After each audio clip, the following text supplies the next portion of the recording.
সত্য তুমি কেন বলবে। আসসালামু আলাইকুম দর্শক, যে যেখান থেকে ভিডিওটি দেখছেন সকলের প্রতি রইল আন্তরিক শুভেচ্ছা অভিনন্দন। আমাদের দেশের রাজনৈতিক দল এবং রাজনীতিবিদরা তাদের জনসম্মুখে দেয়া ভাষণ আর তলে তলে যা করে সম্পূর্ণ ভিন্ন, যাকে এক কথায় বলা হয় মুখে এক অন্তরে আর এক।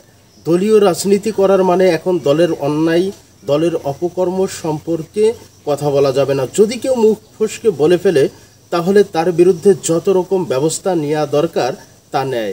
এমনকি এতদিন সে যত অপকর্ম করেছে এবং তাকে দিয়ে যত অপকর্ম করিয়েছে তার সবটাই সাক্ষী প্রমাণ সহকারে প্রকাশ করা হয়। দর্শক, যশোর সদর উপজেলা মহিলা লীগের আহ্বায়ক এবং চেয়ারম্যান প্রার্থী ফাতেমা আনোয়ারের বিরুদ্ধে সাংগঠনিক ব্যবস্থা নেওয়ার সুপারিশ করেছে জেলা আওয়ামী লীগ।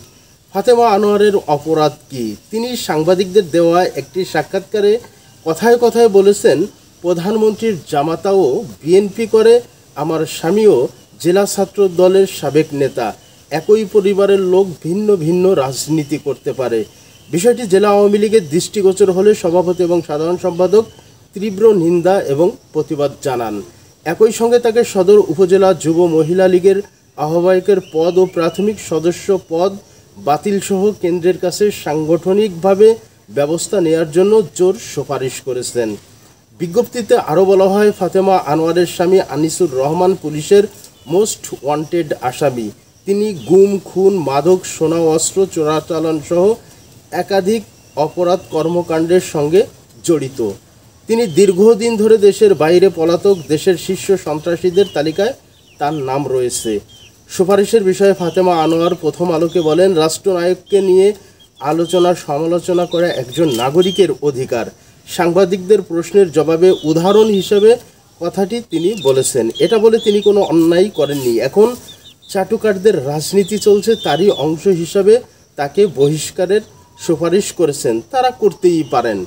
তাহলে মধ্য কথা হলো, যার স্বামী এত বড় একজন ক্রিমিনাল, আবার ভিন্ন একটি রাজনৈতিক দলের নেতা, পুলিশের মোস্ট ওয়ান্টেড আসামি, তার বিরুদ্ধে কি অভিযোগ আনেননি?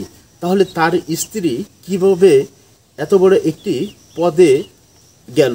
তাকে কিভাবে এত বড় একটি পদ দেওয়া হলো? এতদিন তো তার বিরুদ্ধে কোনো অভিযোগ উত্থাপন করা হয়নি। আজ যখন একটু কথা বলেছে তখনই তার সমস্ত অপকর্মের ফিরিস্তি, তার ব্যাকগ্রাউন্ডের যত অপকর্মের ফিরিস্তি, আজকে কেন তাকে সামনে এনে তাকে বহিষ্কারের সুপারিশ করা হচ্ছে? মোদ্দা কথা কি দাঁড়ালো? সত্য তুমি কেন বলবে।